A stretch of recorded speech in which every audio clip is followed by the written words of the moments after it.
Most vaccines take years, even decades, to develop. So how did we get a COVID-19 vaccine in a matter of months? In reality, scientists had a head start. That's because COVID-19 comes from a family of viruses, including the SARS coronavirus of 2002 and the MERS coronavirus of 2012. Many of the researchers who are developing the COVID-19 vaccines have previously studied those similar viruses. They already knew a lot about what works and what doesn't work.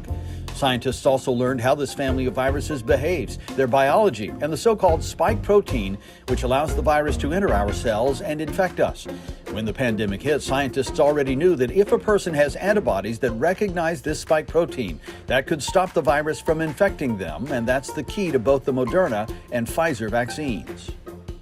We know both these vaccines were developed using something called MRNA, but what does that mean? Most vaccines put a weakened or inactivated germ into your body, and that germ triggers an immune response, teaching your body how to fight back if it ever encounters the actual full-strength virus. mRNA vaccines teach some of our cells how to make one part of the virus, not the entire germ.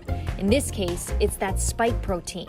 On its own, the spike protein is harmless, but scientists found it does trigger an immune response among germ-fighting cells, so your body learns what the invader looks like and starts building an antibody army to be ready to fight the coronavirus before it's ever actually exposed to it. And finally, we know the Pfizer and Moderna vaccines have a lot in common. Both require 2 doses, both were made using mRNA technology, and each is about 95% effective. But they're different in one key area: storage temperature.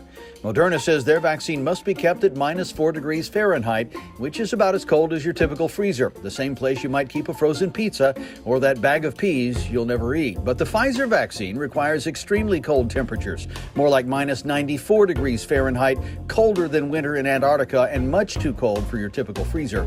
In fact, the Pfizer vaccine requires special ultra-cold storage. And as you can imagine, there are not that many around, and you can't just drive down to the local appliance store to get one. And that does affect how the vaccines are distributed.